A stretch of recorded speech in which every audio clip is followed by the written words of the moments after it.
Oh, everybody all excited and all revved up with all the jazz. I know. We wanted to get up and dance. All right. Some of you wanted to get up and dance, and others wanted to get up and run away. Very good. What this song's going to do?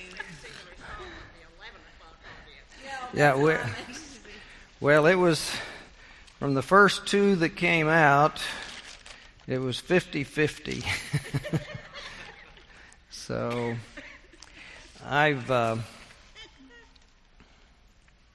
never been much of a jazz person. I kind of like a melody, and improv that you don't know where it's going is. Okay, yeah, they're basing it on something's familiar. Right. But anyway, we'll see how folks feel about it. So yeah, we will hear. Well, did some folks come in and just think we're not meeting because our crowd's a little low today? So let me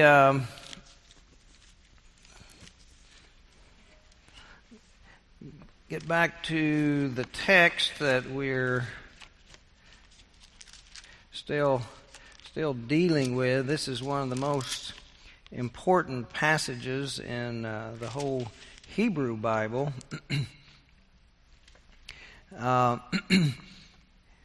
Now the Lord said to Abram, "Go from your country and your kindred and your father's house to the land I will show you. I will make of you a great nation, and I will bless you and make your name great, so that you will be a blessing. I will bless those who bless you, and the one who curses you I will curse, and in you all the families of the earth shall be blessed." So Abram went forth as the Lord had told him, and Lot went with him. Abram was 75 years old when he departed from Haran. And he took his wife Sarai and his brother's son Lot and all the possessions that they had gathered and the persons whom they had acquired in Haran, and they set forth to go to the land of Canaan. So we're still on that aspect of this call that comes from God to Abram, and to kind of review where I ended up last week from Rabbi Jonathan Sachs' book. He spends a lot of time analyzing this from that Hebrew perspective, and it's very insightful kinds of things that maybe we can relate to instead of just cruising right by this text and not realizing the depth that is there. Abram is a new human type, a person whose life is a response to the call of God. And in the Genesis story, we've been reading about the human beings. They live and they move, and they're driven by other influences, mostly fears and primal drives. But Abram is a new start for God to be in relationship with the human beings in a new way. He's not the clockmaker God who creates, winds it up, and then goes away and lets it run by itself. He's going to be engaged in relationship. And that's kind of a new approach from the first 11 chapters, where God kind of just created and then said, "Be fruitful, multiply, go your own way," and kind of steps back and then comes in, "Oh my gosh, what a mess of things." This time he's going to be more involved. But with Abram or Abraham, a new faith is also born. And Sachs really pushes this concept of responsibility, a faith of responsibility. The divine command and the human response meet, and they give birth to a new order, and this order is a blessed order because it's going to be built on principles of righteousness and justice. There's not going to be might makes right, but justice makes right. And it's not simply drives and urges. The human is free to respond in obedience to the divine call or the command, or not respond. Freedom is a key word here and a key concept. But Sachs explains that the freedom is not purely an either-or. The command comes, I do it or I don't. He says really it's a developmental maturation process, as we've seen, and I explained in an earlier lesson, that development through the 4 stories of a response to the challenge. First, not my fault, and then I'm not responsible for my brother, and then in the flood story, it's just me I'm going to look out for. I don't worry about the rest of the folks, and so forth. But Sachs explains that the freedom is not this purely either or, but this developmental process. And if we think human beings begin as little tiny babies that really have no free choice, so to speak, they're totally dependent on what the adult parents do for this tiny infant. But as the infant develops and grows and begins to learn that in that process, we as human beings begin to learn about cause and effect. We learn that our actions have an effect on others. I mean, the thing that's so frustrating to parents is the child takes the food and drops it on the floor. And you think, you're making a mess of things. But that's an important learning experience. When I turn loose and it falls and it goes splat on the floor, and then sometimes the dog comes and eats it all up, and when I do this, the doggy comes and eats it up, and I'm beginning to learn I can control what happens in my world. And particularly, and you see some of the commercials where the kids throw stuff. Well, anyway, at an early age, we start realizing that our actions affect others. They react, they respond. And so this learning process about what is appropriate, what is acceptable in behavior is also something we learn from reactions to others.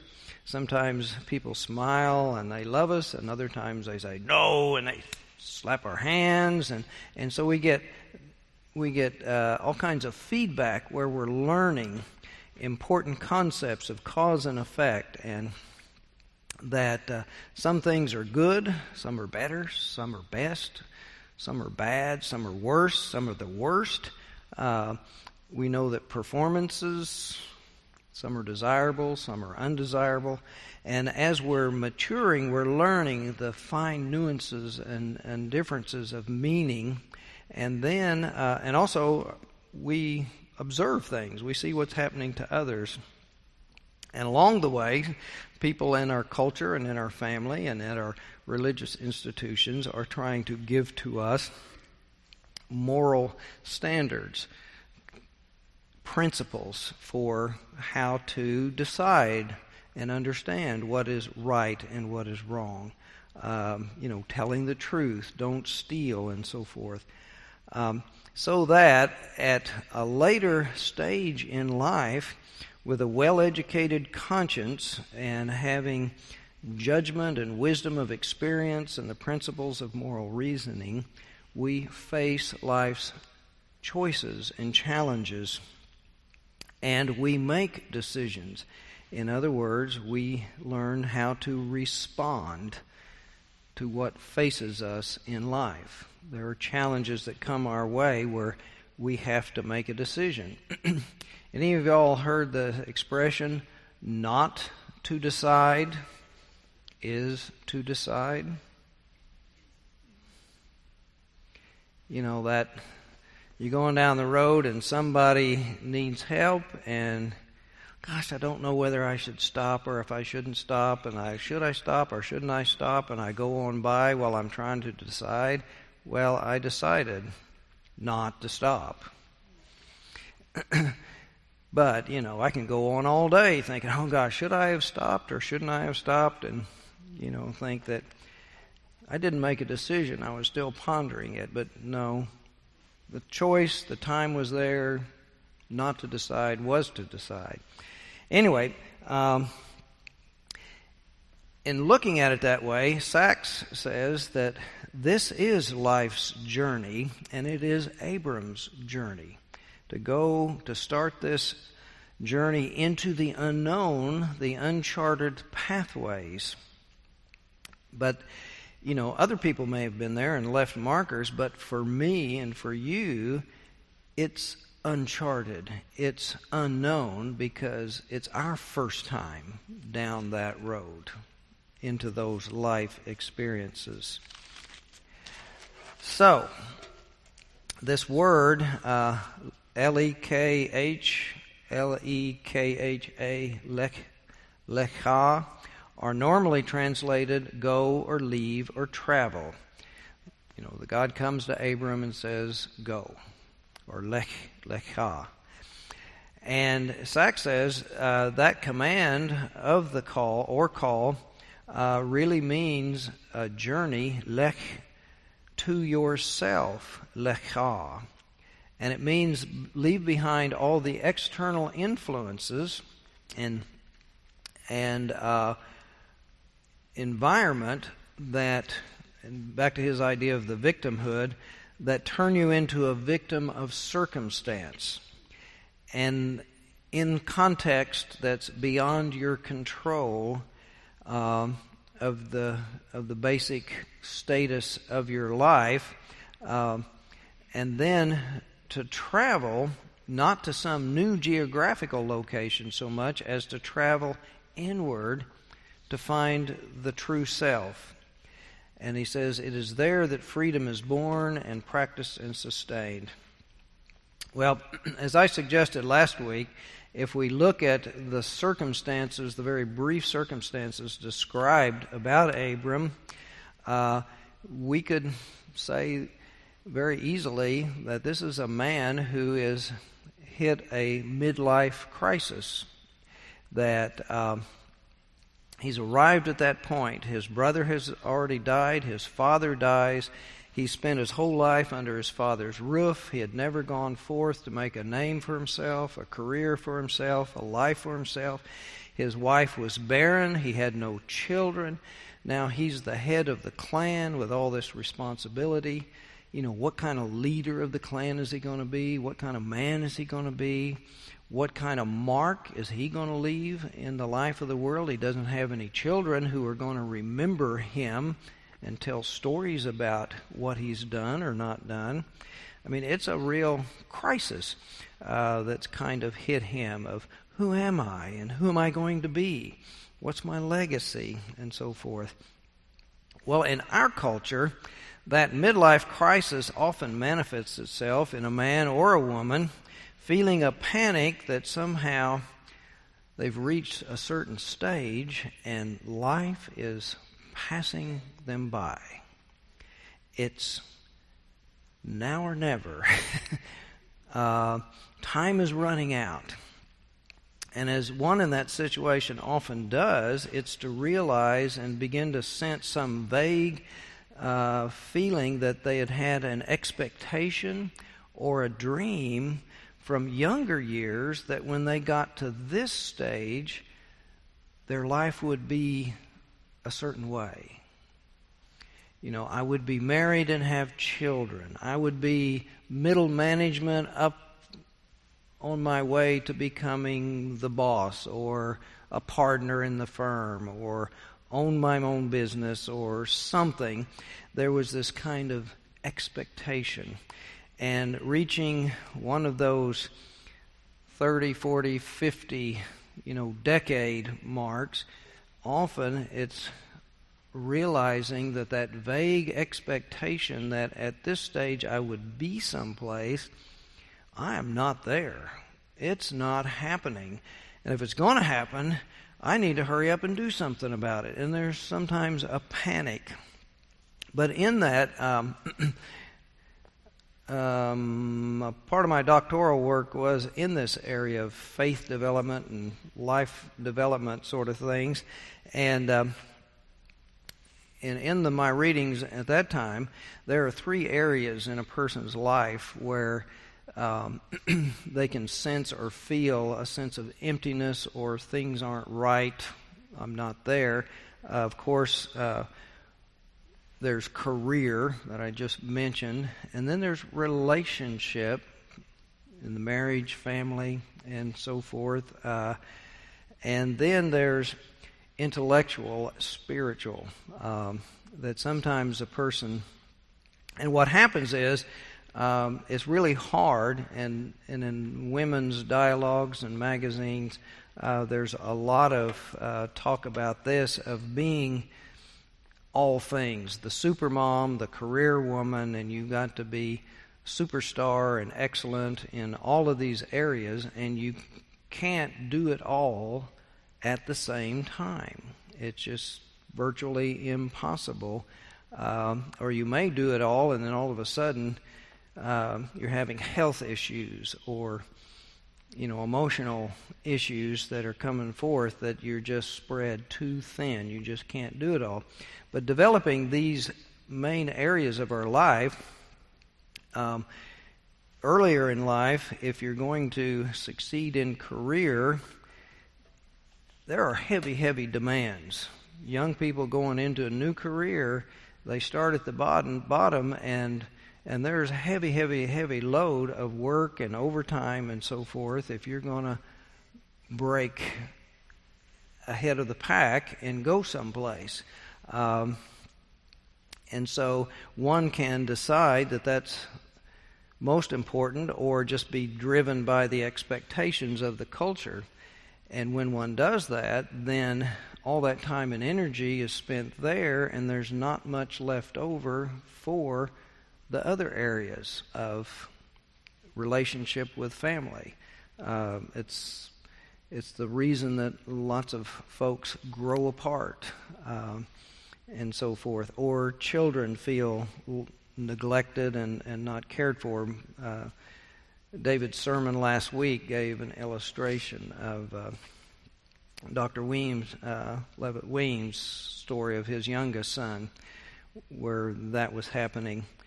The other, the mental or spiritual, a lot of times, folks just, all their time and energy is in the other areas, and they don't read, they don't explore, they don't enter into deep discussions. It's all superficial stuff because they just don't have time for that. And so they get to a point in their life where, oh my gosh, I feel brain dead. I need some stimulation. I want to grow. I feel stupid. I'm around these people and they have all these deep thoughts and ideas and they're well read, and all I read is the comics, or the sports page. And, that's interesting at the time, but, there's next season and next week and all of that, and that's all the latest news, but there's no depth of intelligence that I'm storing and wisdom that I'm gathering for that, unless I want to be a TV commentator. But there aren't too many slots for that job. But anyway, when people reach this midlife crisis sometimes, the big mistake that so many make is to judge that the problem is outside of themselves. Poured all that time and energy into the career, and the relationship with spouse is not the best, and not happy there, and we're having fights. So the answer is get rid of this spouse and go find a new one that's better. Sometimes it's the job. Feel like the job, I'm plateaued, I'm stuck. It's a dead-end job, so I'm going to jump into one of these get-rich-quick schemes and I'm going to make a success that way. So leave a secure job and jump into something ill-conceived that someone's promised, boy, you're going to get rich on this, and then where are you? Anyway, in the mental and spiritual side, we see, we hear of New Age religion and some new fad, and sometimes folks who are hungering and searching, who don't have any depth, they just are attracted by a lot of glitzy things, and they follow this guru and that guru and that guru, and still they're easily taken in with the con artist or the superficial commercial kinds of things that don't have the depth and richness that they're seeking. Anyway, the problem is when people often make early decisions of what is most important, as some may decide it's career, then they pour themselves there, and the spouse and family take second and third priority, or faith takes a very low priority, and sometimes those other areas are starved and neglected, but they're not bad. There's not something wrong with them that can't be rediscovered and recovered if the attention and energy is shifted to those areas. But on this topic, and kind of like Abraham, a few years ago I was recruited to teach at the St. Paul School of Theology in Kansas City for the summer school for the course of study. And course of study is for second career people who have been in a career and then they feel called into ministry, but because of family situations, they can't just stop what they're doing and move the whole family and go someplace and enroll in seminary and spend 3 or 4 years doing seminary, and then have their family disrupted and go to that place. We have what's called course of study, where 2 weeks in January and 2 weeks in the summer, they will go to a campus of one of our seminaries and take a real intense 2-week course of study. And so I was recruited for a summer session to do that. And there were, in one year, this one class had several, but two that I'll mention, 2 men, and their stories were, first, this one man was a sales rep for John Deere farm equipment sales. And this man, he had reached the top of the ladder in sales. He had gotten the #1 district in the world for John Deere. Anybody have an idea of where that might be?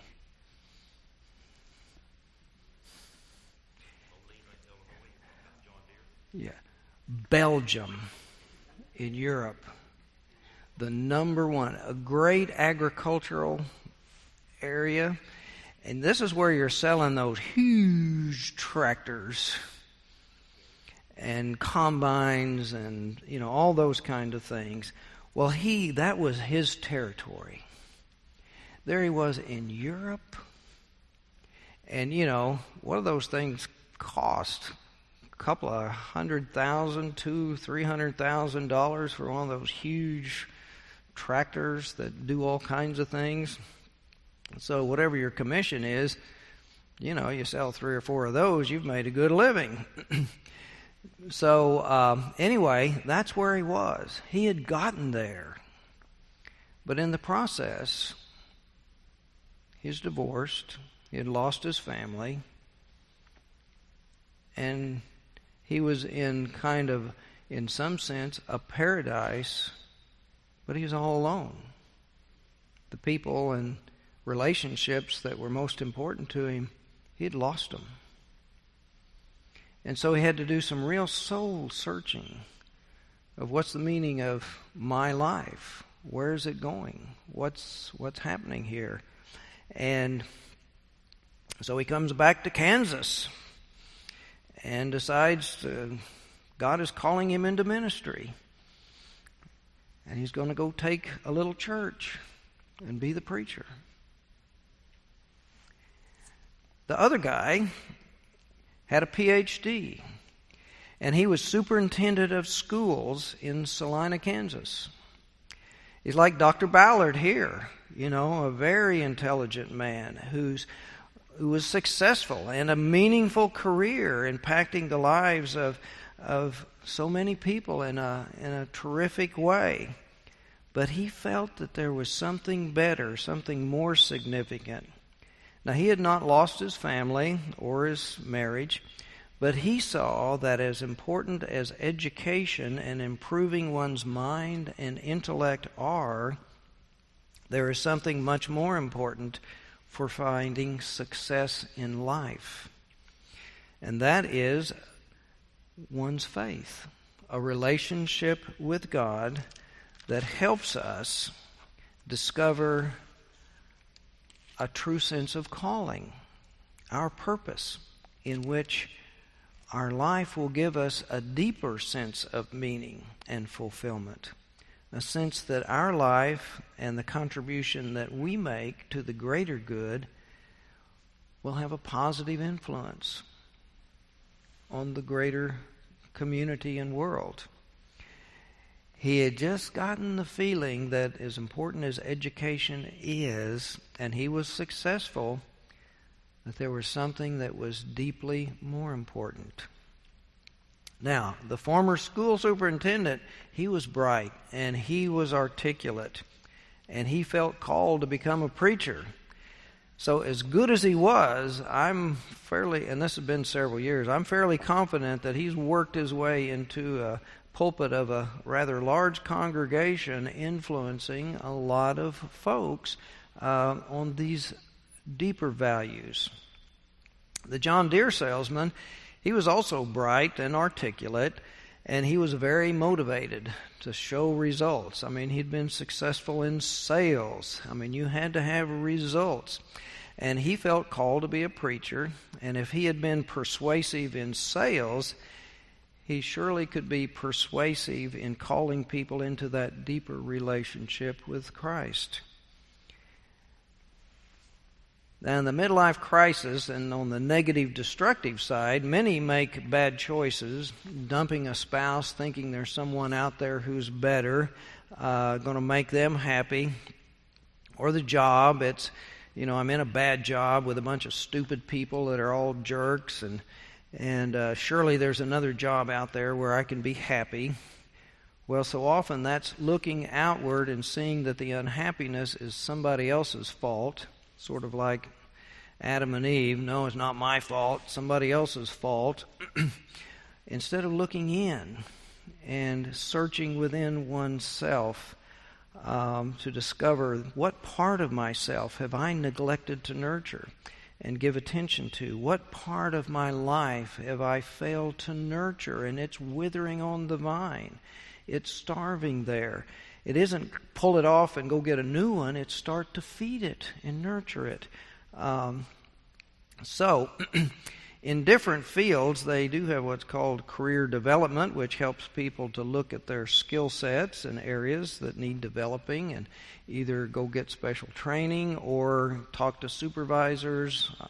I've been in this area so long, I need experience in this area so that I have a broader experience base. And so if I have a broader experience base, then I may be eligible for, a position somewhere else or a promotion somewhere else. And so I can be growing in my career and not feel stuck and in a dead end.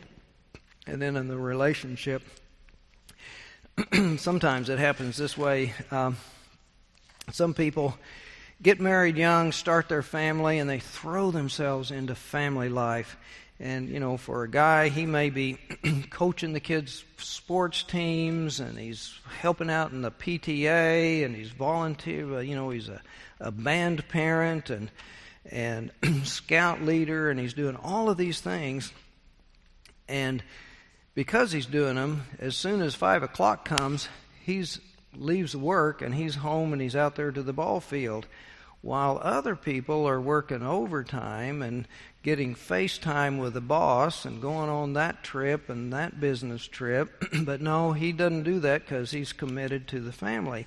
Well, he goes to his 10 or 20-year high school reunion and says, everybody's comparing notes on, what you're doing and what's happening in your life, and all these other people, they've got more money and they've got more prestigious titles, and all of a sudden he's feeling kind of bad about himself.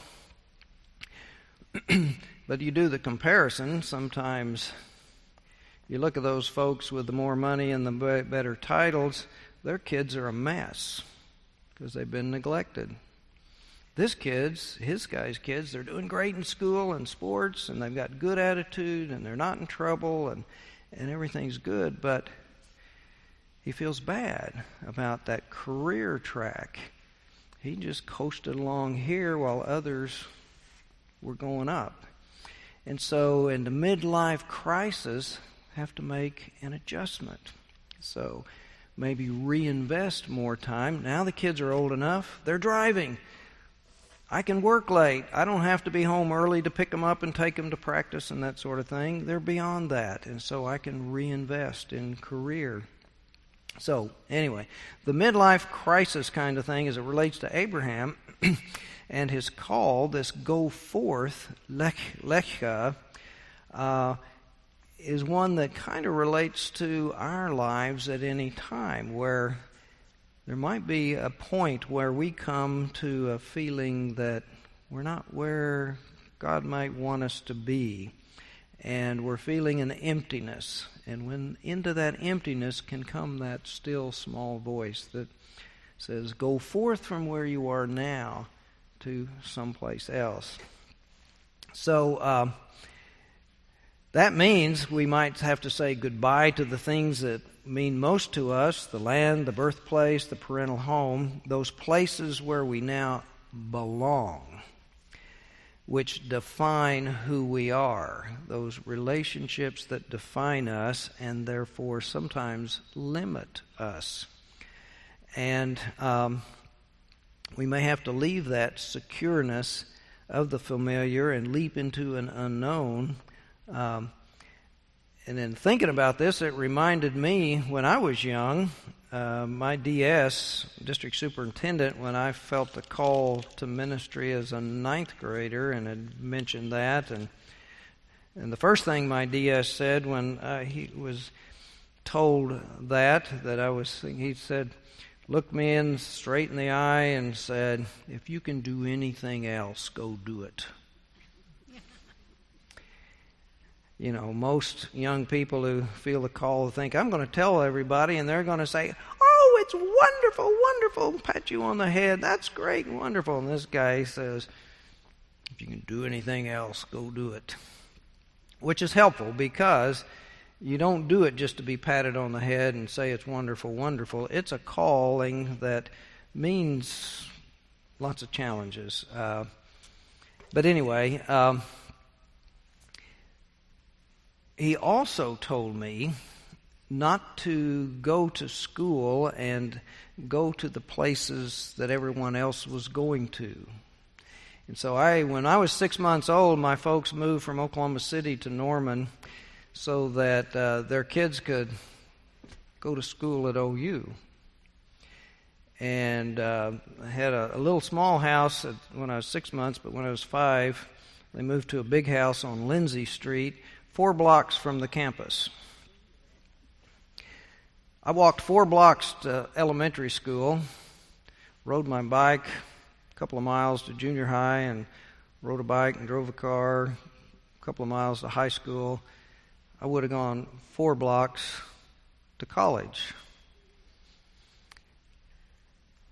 Now that was, when I was a senior in high school, was Gomer Jones' year as head coach at OU after Bud Wilkinson retired. And all the glory of OU and the Sooners and just kind of faded. And anyway, I got to rethinking that and thinking that part of growing up is go away to school. Don't stay home for school. And so I went to the University of Kansas, kind of far away, but not too far away, and had a good experience there. And then, since that was a good experience, still remembering the DS's advice, instead of going to Perkins, which was kind of home in the region, I went to Union Theological Seminary in New York City, which is kind of a long story. I even gave up a full scholarship offer from Perkins in order to follow that advice to go forth. Talk about culture shock, ending up in New York City. And I can't believe it. My folks did not drive me there. My folks didn't drive me to KU. I took myself.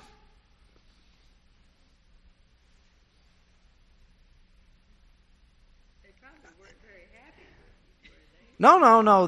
They were fine. They were fine. They what do they call them? Helicopter parents? They were not. I mean, it was. Well, there were 5 of us. They were worn out and tired, and taught us to take care of ourselves. And so I guess we did.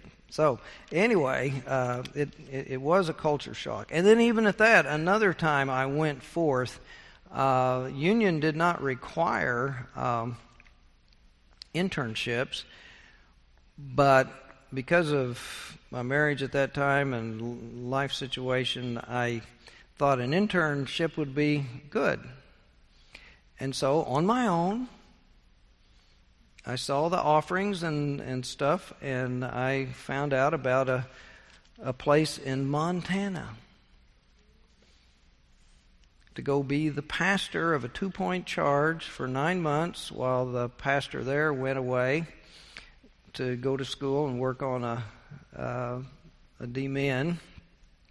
And so, again, sight unseen,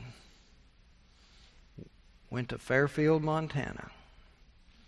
Had gotten there, hadn't been there, went a week early to kind of settle in and all. Had gotten there, wasn't there 2 hours. A knock on the door. A funeral director. Someone has died. Can you do a funeral tomorrow? I'd only been to 2 funerals. I'd never done a funeral. So, into the unknown. I said, I guess. So fortunately, I went over to the office of the church that I hadn't been in yet, and on top of a file cabinet was a little black book, The Pastor's Ideal Funeral Manual. I got that. I went to see the family, got the information, and I kid you not, the style I learned with being baptized in the fire is the style that I use still. Pastor's Ideal Funeral Manual showed me the way, and it worked. And everybody came out to see what this new intern was going to be like, and it must have been okay because I was accepted by that community. I learned something then that in that community, any funeral after Wednesday or later in the week, we've been to church this week, we don't have to go on Sunday. So we'd have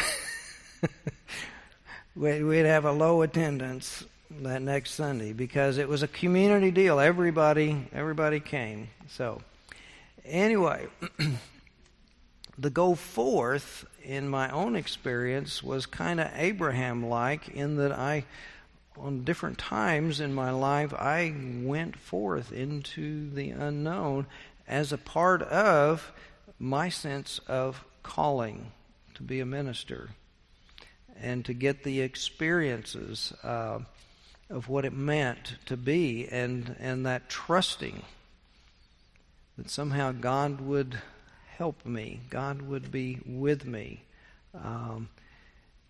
And part of it is just naivete, not knowing. That's part of youth that puts you out there sometimes, and a lot of times you will swim instead of sinking.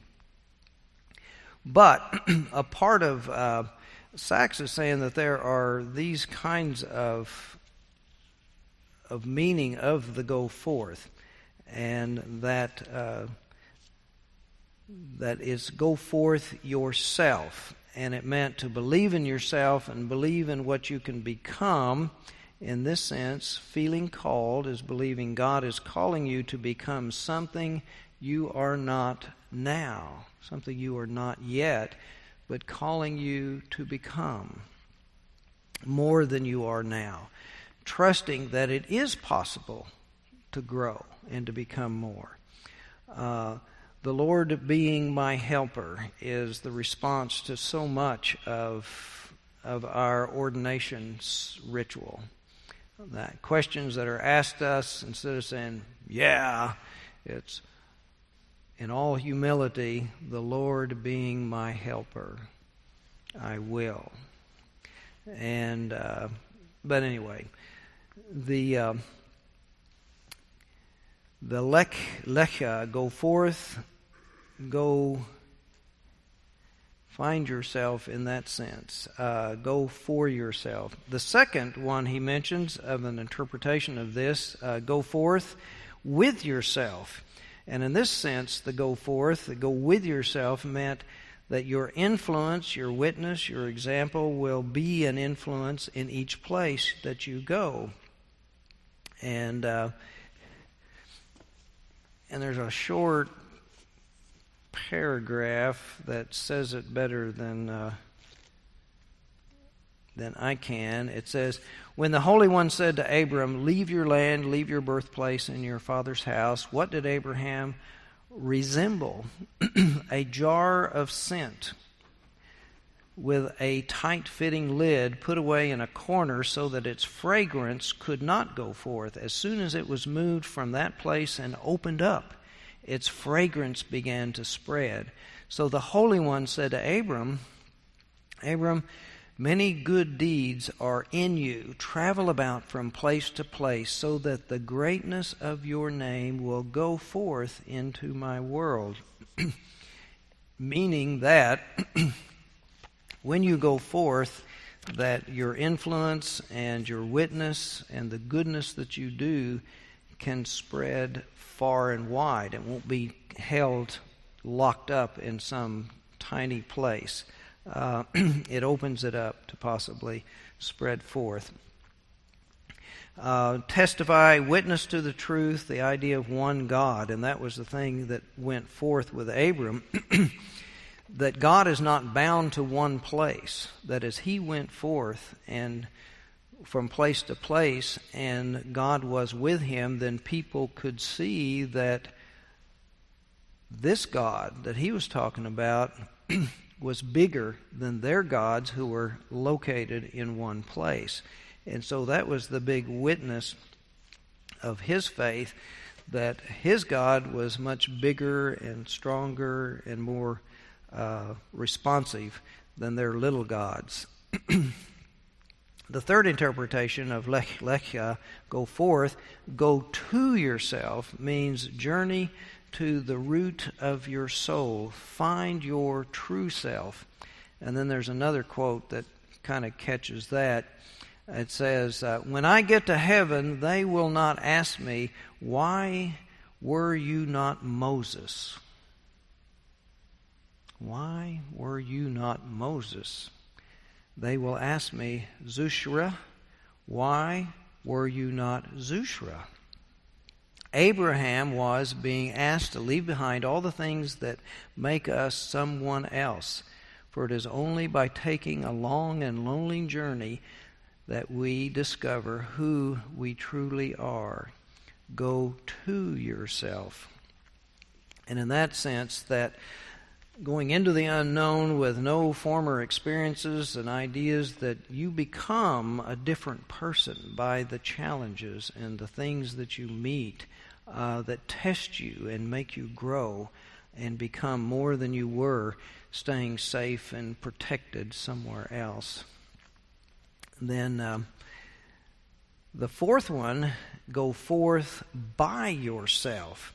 And this means leave everything behind, which are the sources of security and identity, the things that make you conform to family and culture and society's values and define you, and all of those limit and constrict who you can be.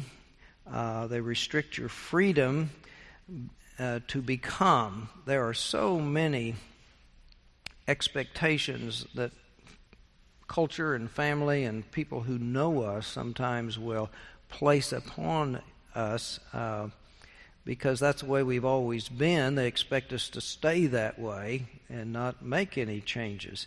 And if we've ever failed at something, then we get their idea that you're no good at that. Give it up. Don't try. When in fact, we know we learn from our mistakes, and we can grow because of our mistakes, and we can become better as we overcome our mistakes. But so often in some situations, our mistakes define us and therefore limit us, and then we're stuck. So a lot of times getting away, getting outside of that, then we can become more than we were, and often become what God wants us to be, and find our true self. That's a part of the being set apart and being holy, is to be different. And different is not like all the other settings and cultures and contexts in which we have lived that have their own identity, their own structure and values. If we are truly going to be God's creative influence in the life of the world or in our own lives, find that newness and that new start, new creativity, then that means we have to be different. And in a holy sense, that difference is set aside, set apart, being different, so that for the whole children of Israel to be a light to the nations, that God can help all of us individually and as a culture and a society become so much better. We can become a model for how it can be so much better and not limited by all the ways it has been and defined by the failures. So, anyway, bet you didn't know all that stuff was in that go forth to Abraham. But it's there. It's so much of it's there. Now, in our Christian perspective, it's the very same as in the Hebrew. H. Richard Niebuhr, in his wonderful work, Christ and Culture, reminds us that the way of Christ and his followers is always different from the unredeemed culture. And there are different ways of looking at it. It can be Christ against culture and Christ over culture, or Christ embedded in culture in order, like the leaven rising the whole loaf of bread and so forth. But I thought of an analogy. It's like school. The culture could be graded with a C. There are a lot of good things that are nice things in culture, and a lot of them we can think that the Judeo-Christian faith has influenced the laws and the values of culture for the good. But yet, when we look at how they're being played out in the culture, we can't give culture an A+. Maybe a C, occasionally a B-, but never an A+. And in many ways, when we look at the culture and its effect on people and families, we have to give it an F. But Christianity always stands over and against culture and says, you can do better. And sometimes people will say, no, it's impossible. You're expecting the impossible. Well, in the church and in our families and in our personal life, we can model what God wants us to be different in the good sense, in order to show and be a light to the nations or a light to the neighborhood or a light to others. It can be better. It's hard work, and a lot of times you've heard in some places, they say it jokingly, but a lot of times it's true. When someone has done so well and looks so nice, others will say, oh, I just hate you. Meaning, you have set the standard so high, I can't be comfortable, kind of moseying along at this level. You're challenging me to be better, and I'm lazy and I don't want to be, so I hate you. Well, sometimes we get that reaction, but it's best to help folks be better and enjoy more of the fullness of life. Well, my clock is saying we're almost done. I've got 2 minutes left. Any big question, challenge, word for the wise?